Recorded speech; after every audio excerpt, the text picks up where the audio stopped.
Welcome to our channel. Today we how to configure Microsoft Authenticator backup to OneDrive step by step clearly.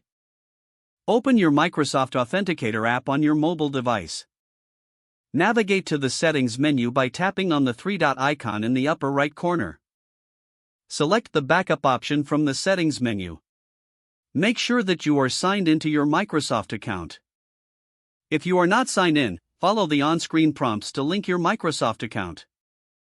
Once signed in, toggle the cloud backup option to enable it. Choose the option to back up to OneDrive.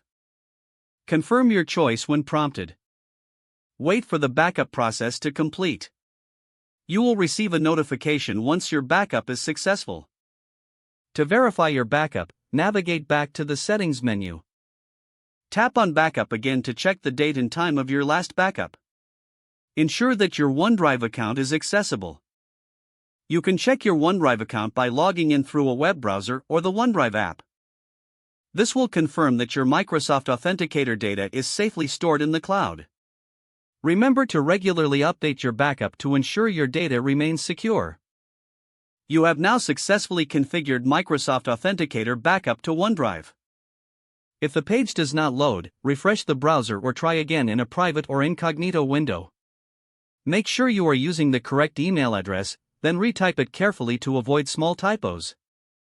If your password is not accepted, use the reset option and create a new strong password you can remember.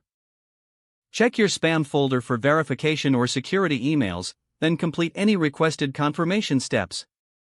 Enable two-factor authentication if available to improve account security and reduce unauthorized access risk. After signing in, review your profile details so your contact information and settings are accurate and current.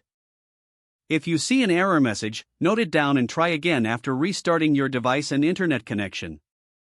Log out when you finish, especially on shared devices, to keep your account and payment information secure.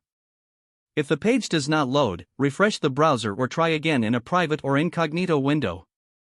Make sure you are using the correct email address, then retype it carefully to avoid small typos. If your password is not accepted, use the reset option and create a new strong password you can remember. Don't forget to like this video and subscribe to our channel for more step-by-step tech guides.